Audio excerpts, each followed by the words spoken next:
Welcome to the MMHP and the 989. Podcasting from the Michigan Rock Legends Hall of Fame in downtown Bay City. Channeling all styles and eras of Michigan music history. From the city by the bay. And now, Dr. J, Sir Fred, Mr. Mike, and your host, Scott Baker. I searched Band Canyon, Willard Kehoe, Jim Atherton, and a few other things just to see what I could figure out. But yeah, I found some more information about the pot bust, a few more articles about the pot bust. Okay. At Delta. There was one at Delta. Oh, you mean at the Delta offices? Well, that wasn't really. That was in one. At the Delta offices. No, the Delta Pop Festival. Oh no! Oh no! This is at the Delta Promotions offices. They arrested Hokot Delta Promotion. and Atherton and all those. Oh, that was at their. That was at a house. Yeah, it's referred to in one of the articles as like a clubhouse or something. Well, it was a house where all the members of Dick Rabbit were living. Atherton was living there. Mark Farner was living there until about a week before the bust. He got scared because they were pretty careless about marijuana. They were selling it there, and so yeah, it was a house. It was on Jenny, which is now a one-way going out of Bay City to get to I-75. But they did some urban renewal, whatever, in that it's not like it was back when the bust occurred. No, Mark Farner lived in a house on Henry across the street from Family Video also. Yeah, that was probably after he moved out of the one at, on Jenny. Okay. Yeah, because I had some friends that visited him over there at that house.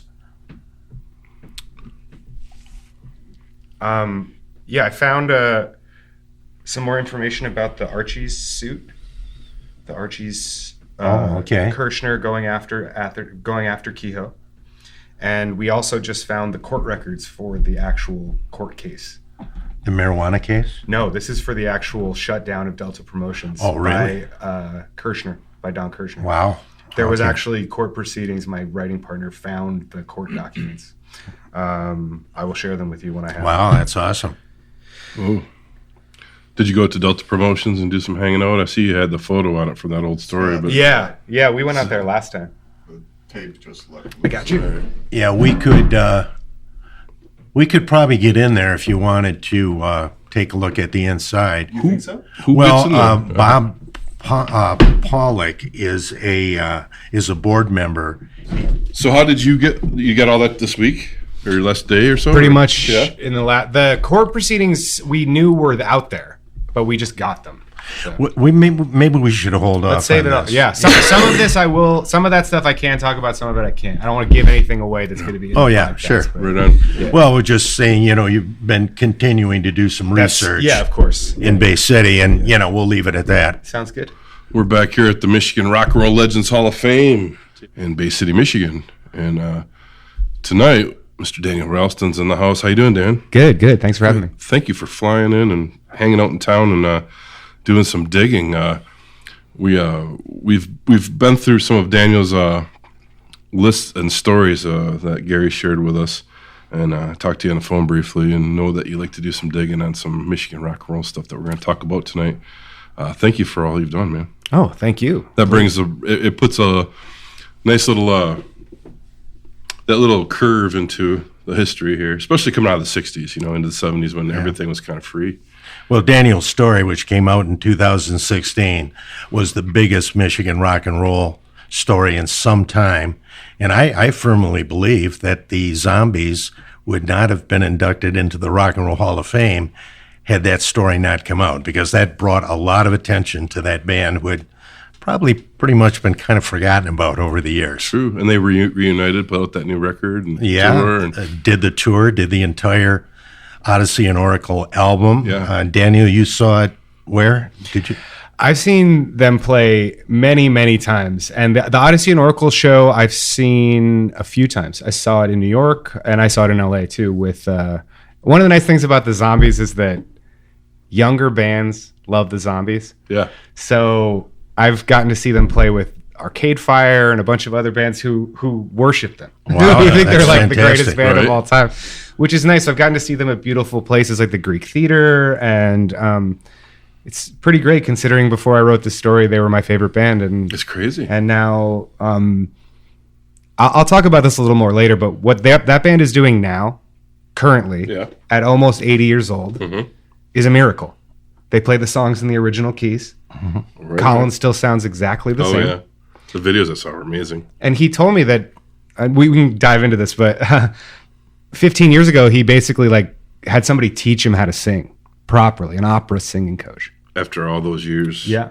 He had been just working the voice hard, and obviously he has that natural, 60s sound to his voice, but it wasn't maintainable past a certain point. He had to learn to sing from every other part of his body and a half-hour warm-ups every day before they play, and it's a lot of work to keep it where it is, but For his age, too. I mean, maintaining it at his age is for anybody's age, but when you're older, you really want to put on that show every night if you're back on tour. So Yeah, he had such a distinct voice in the 1960s. I mean, as soon as you heard Colin Blunstone's vocals, you knew it was the Zombies. that's awesome. Yeah, it's some great stuff. I love that band. I remember when, what year did they get inducted in the Hall of Fame? Wow, that's a good one. I think Right it after was. the story, right? Yeah, Lynn and I went to Cleveland, and we saw it on closed circuit TV at the Hall of Fame. We had our favorite bands, the Zombies, Roxy Music, The Cure, Stevie Nicks. Last 5 years. Yeah, it was a pretty good lineup going into the Hall of Fame. But unfortunately, a lot of people, they do the big inductions at the Hall of Fame a little differently. When they started out, it was for the members. You could come in. Now they open it up to anybody that wants to come in, and the lineup was unbelievable. Just lined up, I don't know how far to get in there. And there was a lot of drinking and a lot of younger people and a lot of people who didn't really know who the Zombies were, didn't maybe appreciate their performance at the Hall of Fame as was warranted, I thought. But, either way, it is what it is. It was fun to see him being inducted, though. And I saw him in New York also. Oh, you went to New York and saw him, too. Yeah, well, when we're in New Jersey, getting into New York isn't that difficult. And we saw him at a beautiful theater in New York. It was really fun to see him. I remember when they reunited, though, just speaking of that, the Pop Collective around the world was already going nuts about it. But our little, the Reed recording and Andy Reid and the gang, all the guys that he's played with over the years, they're kind of all friends of friends on Facebook. And it was like everybody was on board with it just to check out the reunion. It was like the pop world opened itself back up to this. That was great. This It was little great gem for that's them. been missing. Yeah, and a lot of attention to that Odyssey and Oracle album, which I think is one of the really top albums of the 60s. It's really great. It's a pop album, but it does have a little bit of psychedelia in there. And What are your memories, Freddie? Not None, really. Yeah, Mike, were you tuned into it? I like the Move Zombies. that mic to you Just closer. heard them on the radio. Move that mic closer Yeah. to you. well, too. the thing about the Zombies. From the radio.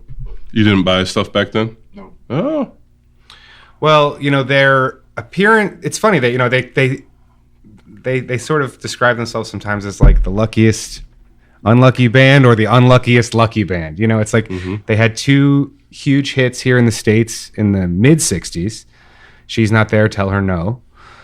But those songs didn't do great back in England. And then by the time of the Season came out, the reason my story happens is because the Zombies are essentially broken up. yeah.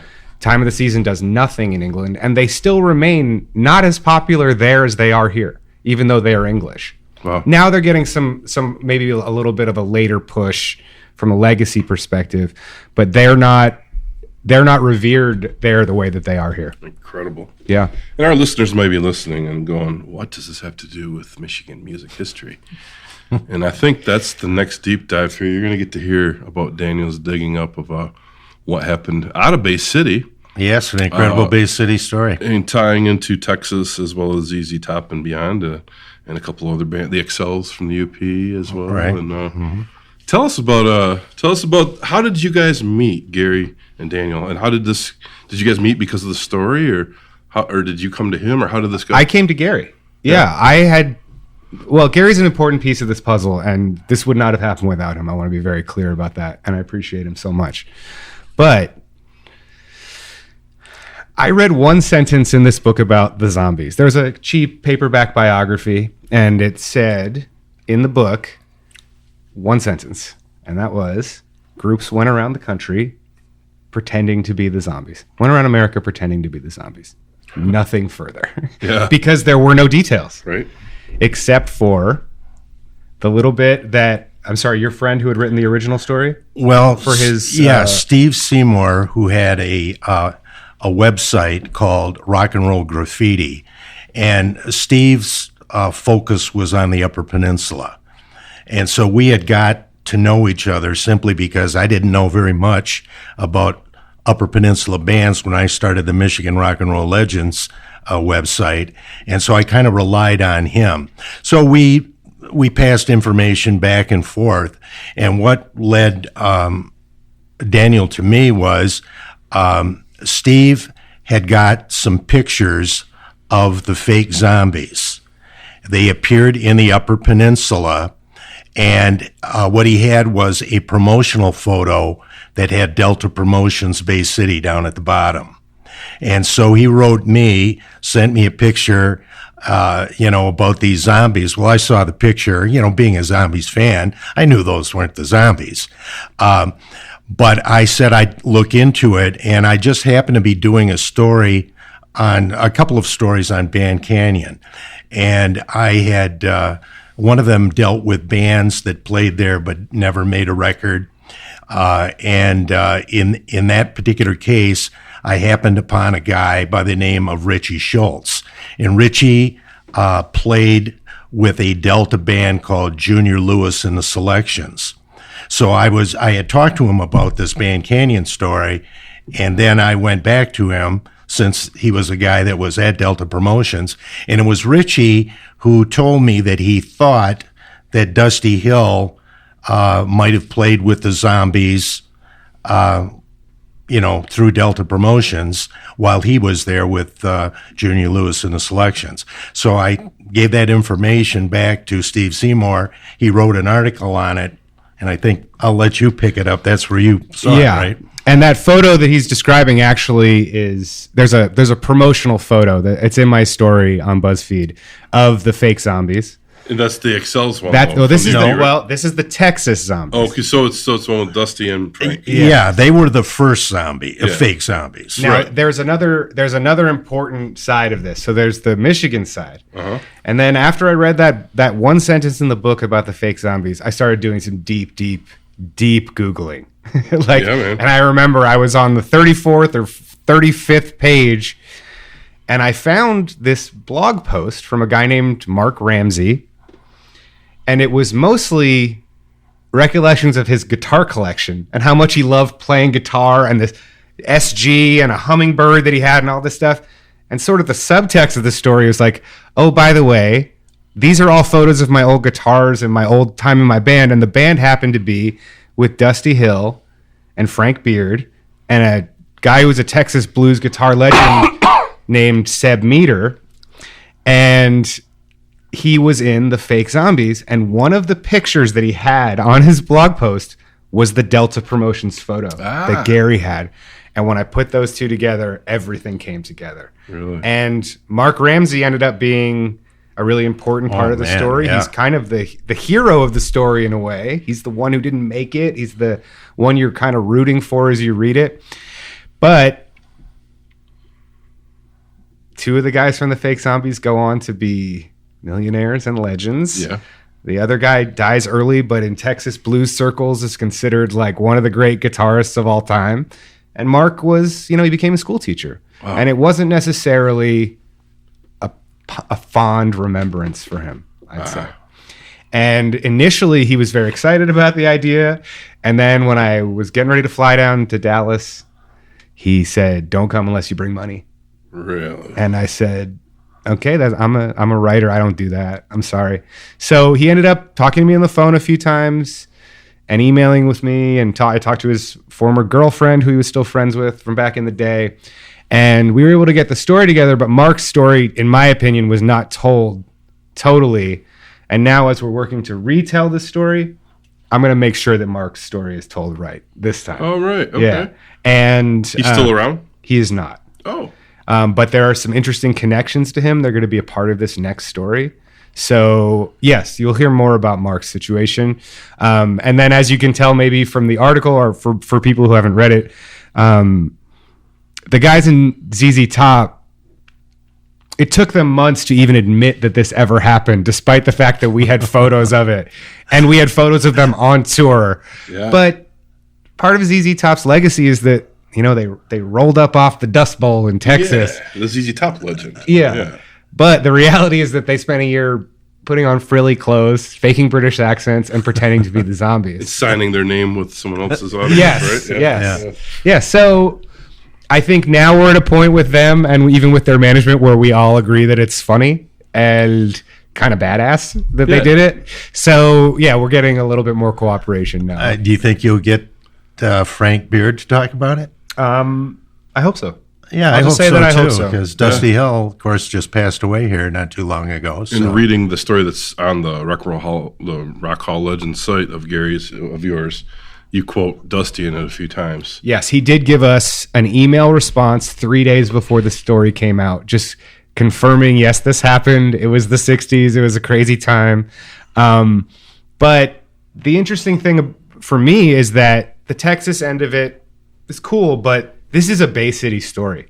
Like, the whole operation, like, it's such a perfect place to try to pull this kind of thing off. You're a little bit far removed from things. Yeah. And there's not going to be a lot of people asking questions. And as Gary knows, it wasn't until somebody with the clout of Don Kirshner, the guy who created the Monkees and created the Archies, who was another one of Delta's fake bands. Yep. It wasn't until somebody with that kind of clout could get involved that this got shut down.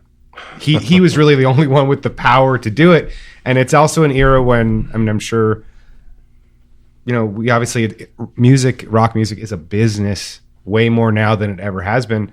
But at that point, it was kind of just becoming a real legitimate business. And before that, it was, you know, I talked to a guy today named, you know, Joel Selvin. No. He was the critic for the San Francisco Chronicle for a long time. And he covered The Last Waltz and all this stuff. And he wrote a book about music and the mob and its connections, rock music's connections to organized crime all over the place. And while I don't think the Delta Promotions team was necessarily hardened criminals or anything to that, I think it was a situation, and even you can tell in my favorite part of the whole story is that Bill Kehoe, one of the co-founders of Delta here in Bay City, was that he publishes this letter where he quits the music industry and says he hates all bands and he hates the whole idea of this whole thing. And it's just really funny to me because it does sort of come across, and he's a little bit older than everybody else involved in the story. Like, this is a guy who was just like, I see a cash grab opportunity here, and I'm gonna squeeze it as hard as I can. That's wild. You know, and that happened right at the point where, you know, we're talking about you know, rock and roll becoming big business. That kind of brought the teen club era to a close, you know, because now the teen clubs can't afford to bring in bands like the Byrds and Sam the Sham and the Pharaohs and you know, the Animals and all these different people that appeared at these teen clubs, in fact, right in the Tri-City area. So, yeah, Delta Promotions really kind of lost a lot of their income. Now they can't book those bands like they could back, you know, a couple years before. You could book bands every weekend all over Michigan. You know, every city had a teen club in a dance, and they wanted a live band. And so that was right at that point, and that's where he sees apparently that opportunity where he can make actually more money. Yeah. Because now, you know, you're playing a lot bigger gigs. No, and you're plugging right into that. Yeah, to piggyback off that, Gary sent me a flyer last week for a run of shows at a club in Chicago that has the fake Zombies on it, and the real Led Zeppelin and the real Eric Burdon are on the same calendar in the same month. Whoa. So this guy they were pretty brazen with what they were doing. Yeah. It really is. Wow. Pretty wild. Yeah, and they mostly booked outside of Michigan for the most part, especially when the XLs, the second Fake Zombies group, came on the scene, because they were very well known in Michigan. They played at, the Band Canyon, Daniel's Den, the Blue Light in Midland. They played all over the state. So they had to book them out, out west and so on. But yeah, it was very profitable. I was also noticing in the story too that you wrote that the XLs pulled it off a little more than the Texas version, because they really played into the hand of it, minus keyboard player obviously or whatever. But well, they had a keyboard player. Oh, did they? That one did. The XLs did. Yeah, and they were kind of like their image when they were one of the top groups to play the teen clubs was the Beach Boys. They had if you remember in the 60s, the short sleeve striped shirts. Yeah. And they had the harmonies down. So they did a much better job of being the Zombies than the Texas guys did. Well, that's kind of the badass part, right? For the Texas guys, is that they went out and they played Time of the Season and then an hour of Texas blues. They did not care. Right. They were just like, it was a gig. And I think Mark Ramsey said, I made $200 a week and I was a bored kid in Texas. Like, there you go. That's all I needed. Yeah, that's all I needed. Wow, fantastic. But Delta was making a lot more money. Yeah, yes, than they were paying those checks guys. were coming in. Yeah, exactly. Incredible. Well, I remember when that sparked interest and it started to go onto the blogs everywhere, and people were, as a journalist myself, I was like, oh, look at this, and I saw that you had it on your page and so on and so forth. And so I was catching up when you wrote that story. It started getting pinged here and there, and just the tie to Bay City alone was like, wow, this is incredible. You guys got a real special place here. Seriously. Really, the musical history here is amazing. It is. Yeah. Do you remember what year you started digging into this thing? And when you contacted me, it was probably 2014 or 15, right? Yeah, I worked on it before it was published. I spent well, actually, let me back up a little bit. So I got kind of a late start as a writer. I didn't write the first thing I ever wrote until I was 35. Okay. I always had office jobs, just on a different track, but a music obsessive. My friends and I in high school would drive 2,000 miles to see a band that 50 people wanted to see. That's cool. I was obsessed with the stuff I was into. And the Zombies are a band who they are in some ways we're probably pretty close in age. The Zombies in some ways are kind of the first record collector band. They're not the Beatles, they're not the Stones, they're not at that huge level. And then you meet somebody who knows good music, like everybody here, and somebody's like, "Oh, you meet a 14-year-old kid, and they're like, I love the Beatles." You're like, "If you like the Beatles, you'll love the Zombies," and then they do. Because when you go see the Zombies now, it's a lot of teenagers there. Oh yeah, it's still they got the flower power '60s hippie thing that I think will never go away for teenagers. It's always going to be some teenagers who are into that thing. Yeah, and I think I read this sentence in the book, and then I remember the first thing I did was me and my friend Jeff in New York. He's an amazing singer, songwriter. He's in a band called Thursday, an incredible emo band. I told him about this, and he said, we should write a movie about this. So before I ever wrote the article, I wrote a fictitious screenplay based on a band going around pretending to be the Zombies. Of course, it's nothing like what the truth ended up being. Right. But the idea was so compelling to me. Yeah. And it was just a random day then, maybe a year later, I was like, I'm going to start doing some research, see if there's any more stuff on this Fake Zombies thing. And that led me to Michigan, and that led me to Texas. Yeah, I remember distinctly when you called me. It was at least 3 years after I had given that information to Steve Seymour, and I hadn't really thought about it anymore. And when you called, and you had mentioned something about Fake Zombies, I think I said, "Are you talking about the Living Dead?" Yeah. It didn't register what you were talking about, until you explained it a little bit further. And I said, "Oh, yes. Okay." Yeah. That's funny because that was a huge thing then too. Oh, yeah. That was, that show that came out. I mean, all of it. But it was a lot of fun digging into it. Yeah. I remember for a long time when you Googled Fake Zombies, it was just a bunch of like people's homemade zombie costumes or something like that, and then eventually it became like a kind of a phrase amongst like music writer people, and like it has been a really cool thing, and it opened some doors for me. Like I wrote some smaller like magazine articles and stuff like that. But the big lesson that I took from it is that the kind of stuff that I love and I want to work on is the stuff that, first of all, takes me this long to do. I think especially in this age of like AI, can I curse? AI bullshit. And, computers are going to write stories for us. Computers can't come and do what I'm doing right now. No. And they never will. No. You know? They can't dig up the history. And I hope to be able to preserve that kind of wonderful working tradition. Now, does not always work out financially. I'm a bartender 50% of the time too. In LA? Yeah. Which bar? I work I can say I work at a private club in downtown LA. It actually has a really great history. It was founded by the first black mayor of LA, who felt that the other private clubs in LA were all too racist. So he started his own. We have an amazing, diverse membership, and it's the best job I think I've ever had. I love it. And it's the kind of job where I can tell them I need to go away for a month and write something, and they're like, "We'll see you in a month. We'll put something in the newsletter about you." Like they're supportive. They are very supportive, which has made this Pennsylvania possible. I am. Okay. Yeah. And for the past 4 years, I've been working on an even crazier story than the fake zombie story.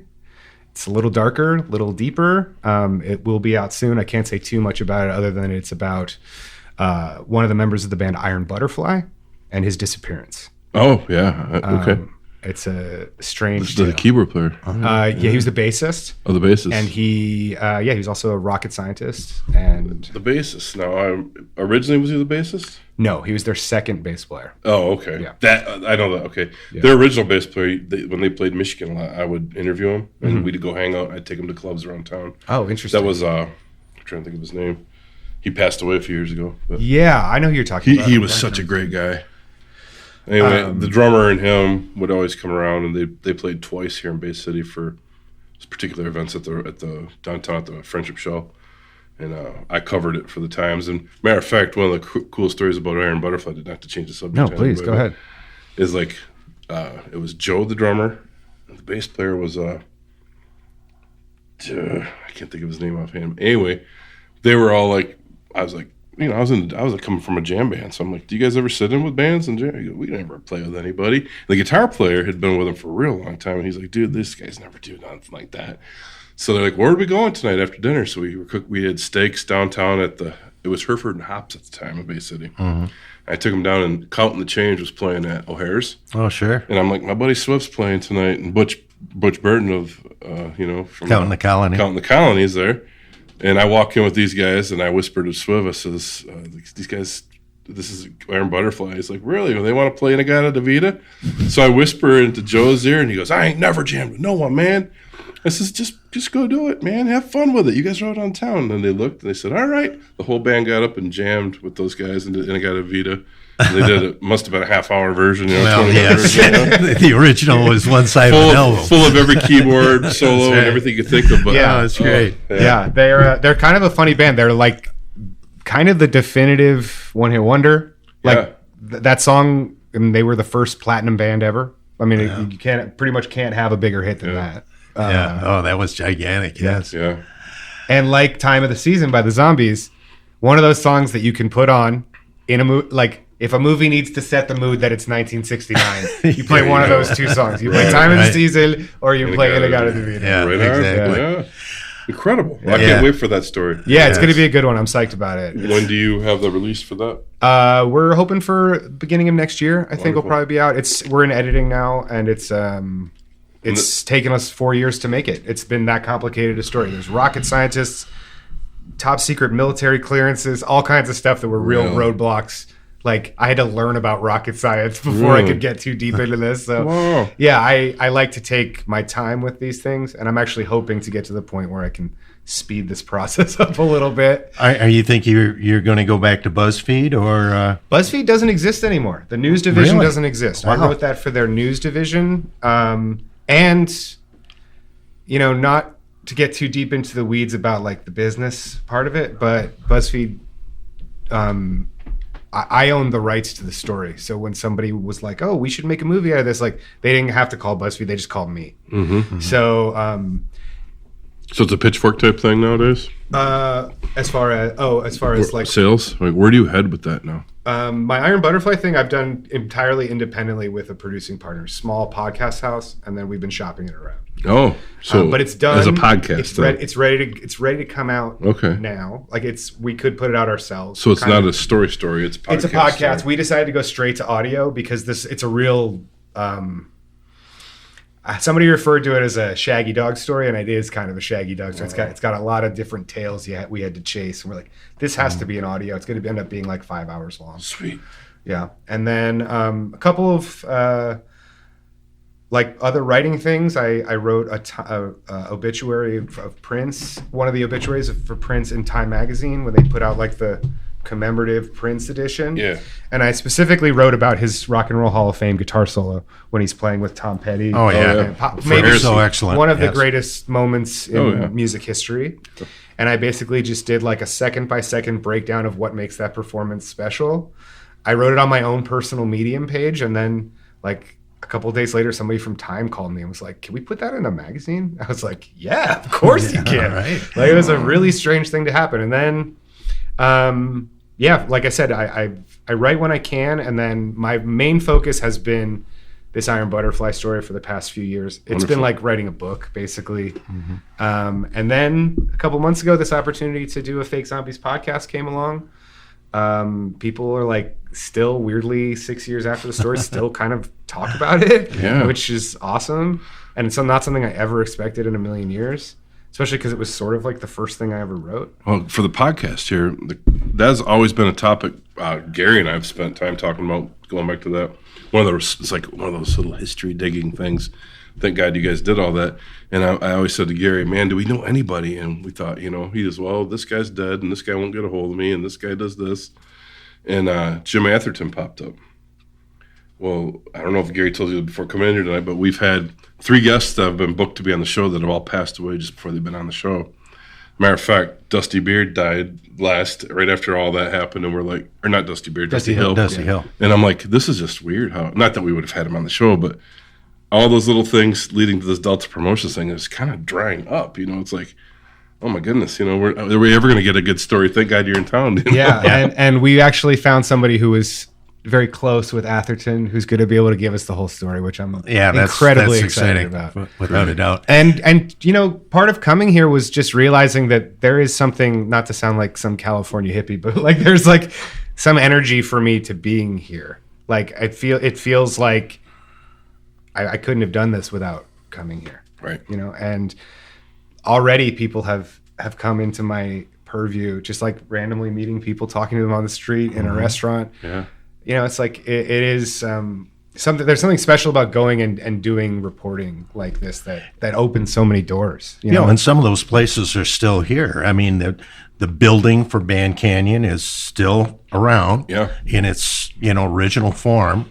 The Delta Promotions office, the second one that was out on Tuscola Road, is still there. Yeah. It was kind of interesting. I was digging around it, after you contacted me again. I went back and I wanted to try and find out what was that building before it became Delta Promotions. It was a trucking company, which I could probably guess because of the 2 garages. But that company went out of business in 1965. And so it was a vacant building for at least 3 years before Kehoe set up his offices there. And Kehoe's original was on Euclid. Okay. And it was originally the building was a Harold Alexander tire warehouse. And I think he had a big incentive to move because about a quarter of a mile down the road on Euclid was the state police post. So after the big bust, which was, headline in Bay City Times when that happened, it probably, I don't think Kehoe was probably real comfortable about having his office just down the road from the state police post. So, Tuscola Road is on the other side of town, quite a few miles away from Euclid. Yeah. I just remember driving by it as a kid and seeing that Leisure Living up there and not knowing what it was, a furniture store or whatever. Yeah. And it also had the Rated X movie theater on Tuscola. Well, just down from there, too. Later on, but the Tuscola was the drive-in. It was a family, just like any drive-in theater, just like the Starlight was for years. Okay. I mean, we used, Lynn and I, we would take our son and, he had a little thing he could sleep in the back with a screen on it so the mosquitoes wouldn't get at him. And so, we would go out there and see I've the movie. probably seen movies there, he too. would fall asleep in the back seat and, Crazy. it was that nice. Tuscola strip, when it came to my world that was Delta Promotions, I was like, I just want to sneak in there and see what paperwork's left there. Well, then another kind of a strange thing is my good friend Larry Van Cleve, he had these bound editions of Rolling Stone. Great big leather bound things. And I'm trying to think I guess he was moving. He didn't have room for them. Larry is a real collector of music as well as books. And he just asked me if I would like them. And so, I'll take them. I've always been a fan of Rolling Stone magazine, especially in the early years. Yeah. And so when Daniel contacted me, I had the issues of the 2 stories that came out in Rolling Stone about the fake zombies. Written by Ben Fong Torres, Yes. legendary music journalist. He's a character in the movie Almost Famous. Yeah. And he's actually, we talked to him last week, which is Wonderful. great. He has zero memory of writing the story at all, which he's just, he probably wrote a million stories, but he's like, I don't remember this. He's like, it's interesting, but I don't remember it. Did you have to send him a copy of it? We did, and then we actually got him to read it, which is cool. Like read the stories. Yeah. So in his voice. But yeah, the first, I think it's the first 7 or 8 years now of Rolling Stone are still not online, and that book is the only place you can get them outside of people who saved the print copies. And those books go on eBay now for thousands of dollars because it's the only place you can there we get go. this. Just don't tell your friend that. No, you don't want to cut. All the gold that's in there. Yeah. Did you we talked about somebody that had boxes of stuff that when they passed away, their kid, you said I found out the kids just threw all the boxes to the road. Was it that guy's stuff that was from the road? I remember you saying that had zombie stuff you thought and receipts and stuff. Wasn't that the story? Well, it could have been Kehoe. He must his family? Well, I tried to track them down, but Kehoe's wife passed away, and I could not find his sons. In fact, Lynn and I went on a search where I thought I had tracked him down up in West Branch, and I had an address, and so Lynn went with me, and it was winter time, and I couldn't find the address, but I saw this road, and I said, maybe it's up there. Completely covered with ice. So we're driving it down, and Lynn's telling me, we shouldn't be doing this. So I get up there, and I see that it's just really a kind of like a fire road. Yeah. There's no houses, but there's no way to turn around. So I'm trying to back down on a solid, icy path. Naturally, fall off the road. We're stuck in the middle. I mean, the middle of nowhere. Oh yeah, Lynn was not. Still married. Lynn was not. She was not happy with me. Where is she? She has around the corner here. We don't want to hear from her on this one. But we eventually got out. We were able to call it a tow truck to get us and pull us out. Wow. It was not easy. Wow. So I took her out to dinner that night and tried to mend the fence a little bit. Well, the people putting boxes out at the curb, I think that was Darby and Roller. Oh, that was the Darby one. Can you move that mic closer to you? And move the mic closer to you. Didn't Beth Dorr pick them up or something, or some of them? I don't remember that. I think Fred said that. So No. So Mike Darby doesn't have anything anymore? Oh, he does. Yeah, he has some, but a lot of the stuff they put by the curb. It's too bad. And I forget where I heard it. Beth Dorr picked up a bunch of the boxes and has them somewhere. That's wild. Yeah. There's your search. You got all the archives, man. Go get the rest. Yep. He's our archivist. That guy's got so much stuff. His house is nothing but music archives and collections. It's a mess. Yeah, unfortunately, Bob lost. He loaned a lot of the pictures that were shot at Rollaire to somebody who was having a party, and there was a fire, and he lost a lot of the photos. In fact, the photos that we've got up there That was in the that story. collage, That was the story. The fire. Eileen Darby had loaned me those pictures when I started teaching a rock and roll class in Essexville at Kramer Junior High. I wanted to, show the kids, well, this is what the scene was back, in the 1960s. And so she lent me the photos, and I had made copies on our printer at school. And then I kind of made a collage out of them, but I didn't keep, copies of the pictures. I mean, they weren't yours. I didn't see any reason for it. But I was really sorry after that fire, because at least I could have had, wouldn't have been the photograph, but these are decent copies up there. Yeah, that's beautiful. I've got some of them, some of the originals that I have to get back to Darby. He lent them to me, and I can't find them. But he knows it will eventually be returned. Well, one of the things they didn't do, however, was write the names of the bands behind the pictures. Yeah. So then who are Sometimes these you can guys? find the Saginaw News or Bay City Times article. And then, if it's one of the groups that won. Yeah, sometimes the Times covered it. I'm not sure they did every year. Okay. Sometimes they had a pretty nice article on the winning band, but I don't think they did it all the time. Because I have digital copies of probably about 50 of them. And, I don't know who any of them are. Yeah, well, that's Well, I know who some of them are Right. now, but Yeah. Right. You guys are the microfiche diggers, man. That's what started the podcast. Well, one of them. I'm sure you know this. You should see it. There's a lot of very popular Instagram accounts. Like there's one I know called Scene in Between. And they basically just post anonymous photos of 60s rock bands. Oh, cool. That's all. And people love it because the aesthetic and Yeah. the clothing. And you see Yeah. guys playing guitars they don't even make anymore. Teardrop shaped guitars and stuff like that.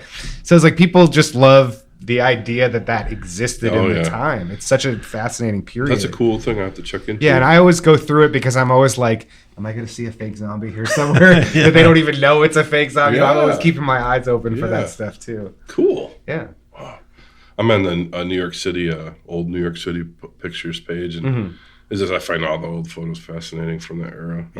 I love the jazz from that era and stuff. But back to Bay City here, there's so much that we have still yet to open on this that are still hanging around. That this is every little thing we do, including when this podcast comes out. Let's just get another step forward in the direction of hopefully getting into the right ear of the right person that does have stuff that can add more to this story or more pictures or whatever it may be. Yeah, and I appreciate that opportunity. Yeah, Thank man. Yeah, for sure. Well, you brought a record with you there, Gary. Well, being a big Zombies fan, I had the original album back in 1969 of Odyssey and Oracle, and this must have been like maybe a reissue. Right. Soon as Time of the Season became a big hit, now they've got Time of the Season up there. If you look at the original album artwork, it's quite a bit different from this one. This is part of the Yes. album artwork, but not the entire thing. And then my favorite part of the whole album artwork is that the word Odyssey is misspelled on the cover of the Which album. you pointed out in that which story you was a wrote. mistake that Yeah. they could not afford to fix. So they just pretended it was a psychedelic choice for There a it while. is, exactly. Time of the Season was actually the third single off the record. Yeah. They attempted to put out Carousel 44, which is a great song, could have been a hit, but bombed. And then they tried Butcher's Tale, which is an anti-war dirge Yeah. about Vietnam, and that was no chance that was going to hit. And it was No. a guy named Al Cooper, keyboardist in Bob Dylan's band and Oh, yeah. A&R man, who said, we should put out this song Time of the Season as a single. And actually, he bought this record in England. Yeah, brought it back. And he didn't even know they were on his label when he bought it, according to Really? the Zombies. He bought a stack of 40 records, brought them all home, said, "This is the one I really like." Took it to Ahmet Erdogan, who said, "This is sorry, not Erdogan. My apologies." Yeah, I guess it would have been. And Well, it was Columbia, right? Columbia, yes. So Yeah, because Date was Date was CBS. Was CBS. it was a Atlantic, though, wasn't it? subsidiary. Yeah. Well, because Dick Wagner and the Frost put out 2 singles. That was on Atlantic. Date. Yeah. On Date. Oh, on Date. Yeah. Yeah. Yep. That was, I'm trying to think, the Sunshine and Yeah. That other my, one. my I know name what you escapes me. I love both those Yeah. singles, but I can't think of the other one. Yeah, go ahead. Yeah, and Cooper insisted that they release Time of the Season as a single, and there was one radio station in Idaho that picked it up, and from there, all the other stations from there picked it up, and it just became a monster hit. Was he in the Youngbloods at that time? It Or would just have before? been just before, I think. Incredible. Yeah, and Wow. he's still like a vital part of their history, and I did ask him to be in the podcast, and he said no. Oh, really? But he actually just made it into the Rock and Roll Hall of Fame this year. I don't know if you saw that. He got in as I did not know that. No. in the exec category. Oh, really? Well, good for him. Did you get to talk to Chris Englehart from Bay City here, the Beatles biographer or Beatles writer, and one of our journalists in town here? No. 'Cause he talks to Al all the time. Oh, interesting. Yeah. Oh, They got good connection. interesting. I did Yeah, not know that. he did all like everything that the Beatles were on outside of the Beatles. Mm-hmm. Like he did 2 books on it. Well, 3 now. Yeah. But he just always updates it. Wow. He also did the Mark Farner story. Okay, with Mark. cool. Nice. Yeah. He Sounds like lives somebody right here in to town. talk to. Yeah. Nice. Yeah, Englehart might be maybe a good person to contact if you really want to talk to Al Cooper. Maybe he Yeah, could they got put a in good the Yeah, I contact might for it. work with that for sure. Yeah. Yeah. And Gary, I can't help notice you have a couple other albums there too. Well, yeah, I was, first off, I don't understand why anybody at that label, when they listened to Odyssey and Oracle, didn't right away think that Time of the Season was the obvious single. I mean, it's such a radio-friendly song. Yeah. Wow. And they want to put Butcher's Tail out instead of that. And there's been something about Time of the Yeah, wow. Season. Something about Time of the Season really resonates with people. Like, there have been like 13 or 14 rappers who sampled the song. Yeah. And it's usually Wow. because of the "What's your name? Who's your daddy? Is he Yeah. rich like me?" Yeah, It's right. an iconic lyric. There's is. a reason they put it on the band T-shirts. You know what I mean? True. Like it is a thing that's what's so amazing about art and music. And it's like all it takes is one little thing. I always say that I don't think Time of the Season would have been what it was without the Yeah. Oh, yeah. and all it took was a guy going to Yeah. make that backbeat instantly memorable. Yeah, and that's Colin Blunstone. It's kind of his genius. He had that kind of whispery vocal on a number of their releases that it was very unique. Yeah. And that it worked perfectly on Time of the Season. No, and they're also like, I think, obviously the Beatles had their female fans, but of the like rock bands from that era, it's like, especially going into the 70s, it starts to become very dude heavy. The Zombies are a band, like you can go see them now, it's like it's half women, half men. They're a band that like they do have kind of a sensitive feminine side to their sound. Colin is like, you can hear listening to him that he's like a gentle person. Yes. He's got this sort of like sweetness to him. And that comes out, as soon as, I heard that, they were doing, projects after the Zombies. Colin Blunstone, so this is his first album. It's called 1 Year. And it is very, almost, it's non-rock, actually. But ballads, his particular vocal style is very out front on this thing. And then Can I just say one thing Yeah, about 1 go Year ahead. real quick? yeah, sure. So this album, 1 Year, which was it didn't do great. Actually, you'll hear about it a little in the podcast. This is some of the new stuff, but Colin's career really faltered because the other guys in the Zombies, Chris White and Rod Argent, wrote the songs, so they had the publishing money.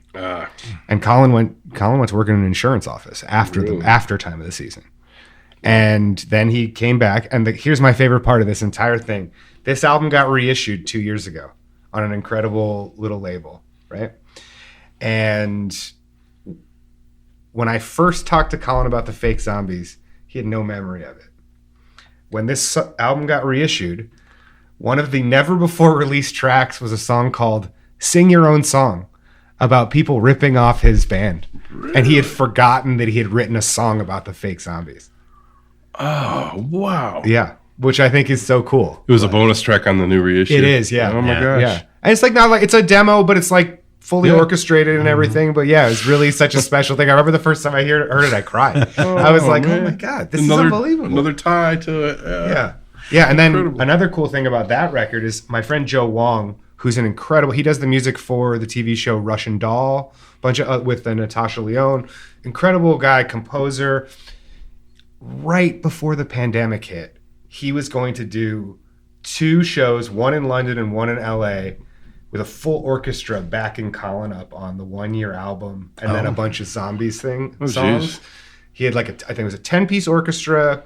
He was going to play with like Joey Waronker, who plays drums for Beck. All these people were going to be a part of it. Amazing guest singers.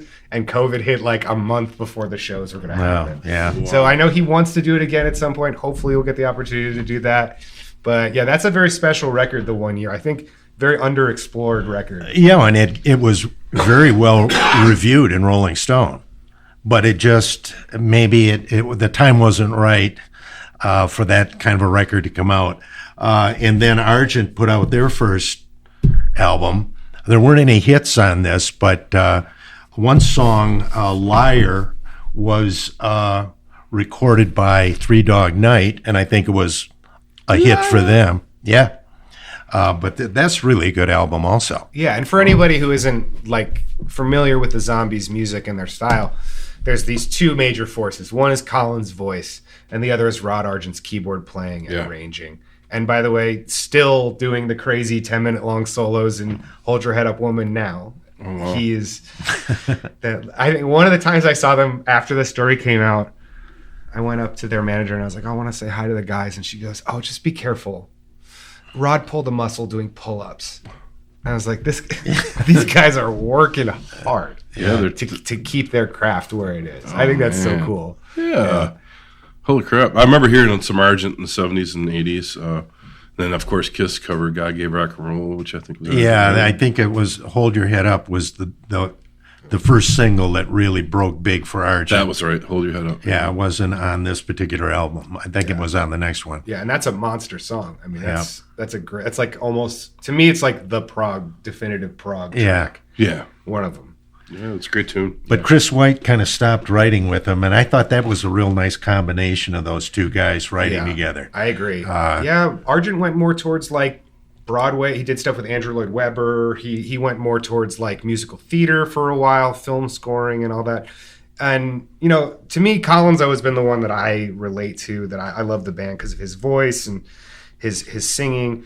But, it seems like for a while his solo career wasn't anything like what he wanted it to be. And then the Zombies have this 80s period where they were, you know, they'd play once in a while, and when they did tour, they'd play a casino, and it wasn't, you know, it wasn't quite thing. And then it was people like Paul Weller from The Jam, Tom Petty, Beck, all these people who loved the Zombies and talked about them in interviews. And Paul Weller said that Odyssey and Oracle is his favorite album ever made. Oh, wow. And these are the things that started to put them back up in the consciousness, like, oh, this isn't, you know, Strawberry Alarm Clock or some other psychedelic band who maybe has a few songs. This is like a band who made a classic album and has like incredible hits outside of that too. Wow. And that's sort of the arc of their career over the past 10 years is the, you know, it's like they couldn't have a more perfect name. Right. They're the Zombies. Yeah. You know? And right. they keep going. Yeah, and that album, you know, it shows up on a lot of lists now for the best albums of the 1960s, you know, so it's right up there with Pet Sounds and, you know, Revolver and Sgt. Pepper's and Beggar's Banquet and all these classics from the 60s. Yeah, and the thing that Odyssey and Oracle has going for it is that it, unlike a lot of music of that time, it's not a bloated album. It's actually pretty streamlined. Like the songs flow really well together. Time of the Season goes on, 6 minutes or something like that, but the songs are relatively concise and diverse and sound different. Each one has kind of its own. Oh, yeah. It's dropping you into a little world. You know? Huh. Incredible. Did you ever get to see, or any of you guys see the Fake Zombies when the Fake Zombies were? No. Okay. I was just curious. Maybe once there's a review, and I think, Danny, you mentioned that right in your article, when they played the Saginaw Auditorium with Question Mark and the Mysterians. It was an all Delta promotion show.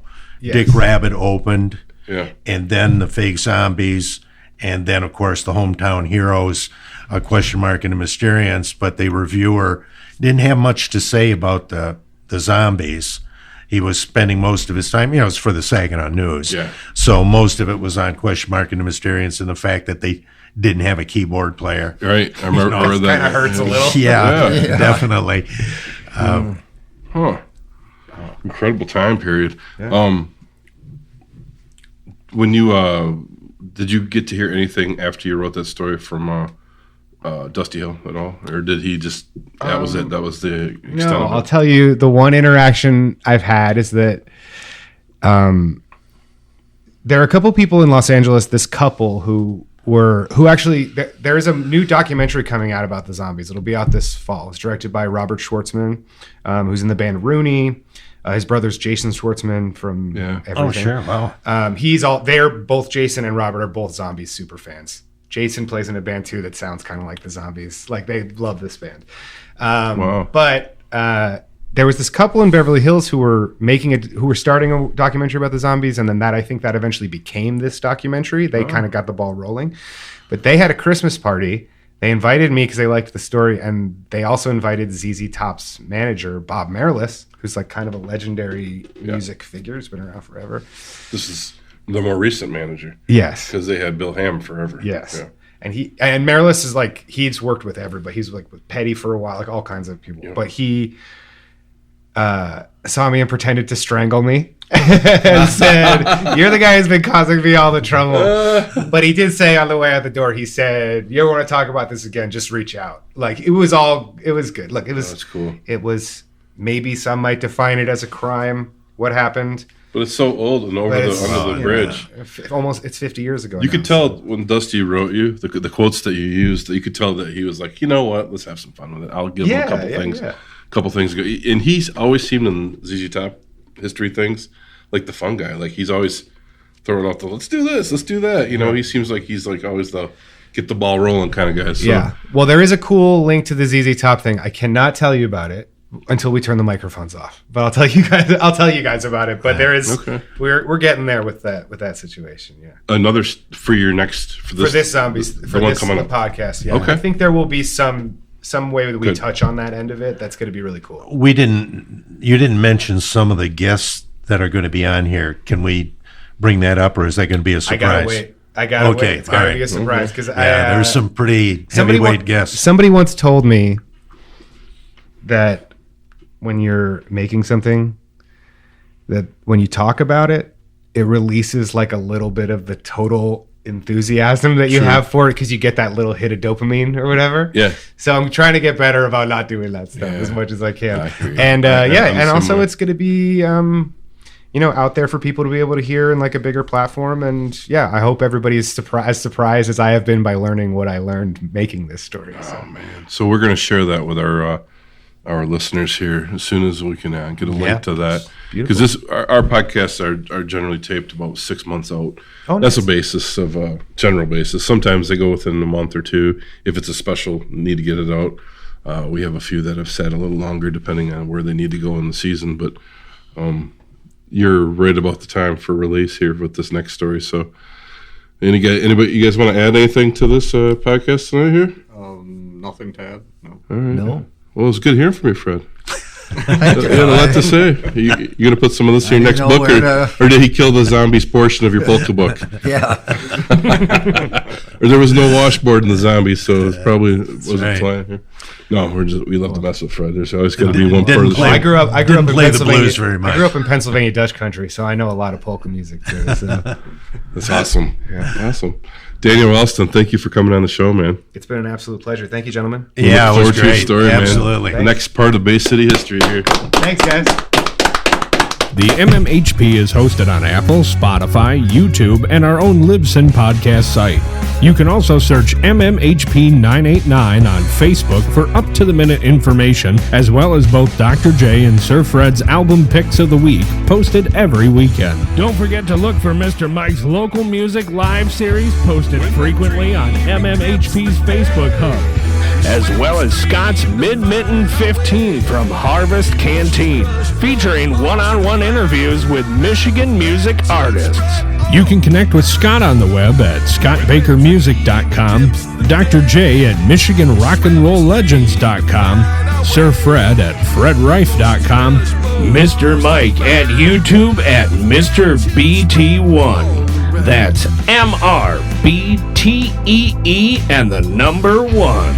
Brought to you by Michigan Rock and Roll Legends, located both inside the Bay County Historical Museum on Washington Avenue, as well as Scotty's Sandbar on Evergreen Drive at the Bay City Middle Grounds. On behalf of our hosts, Dr. J, Sir Fred, Mr. Mike, and myself, this podcast wouldn't have been here without the voice of the MMHP, Mr. Eddie Switek, the generosity of the Bay County Historical Museum, which hosts the Rock and Roll Legends Hall of Fame, as well as this podcast, Mr. Alan Garcia, all of our guests, and especially to the listeners. We want to thank you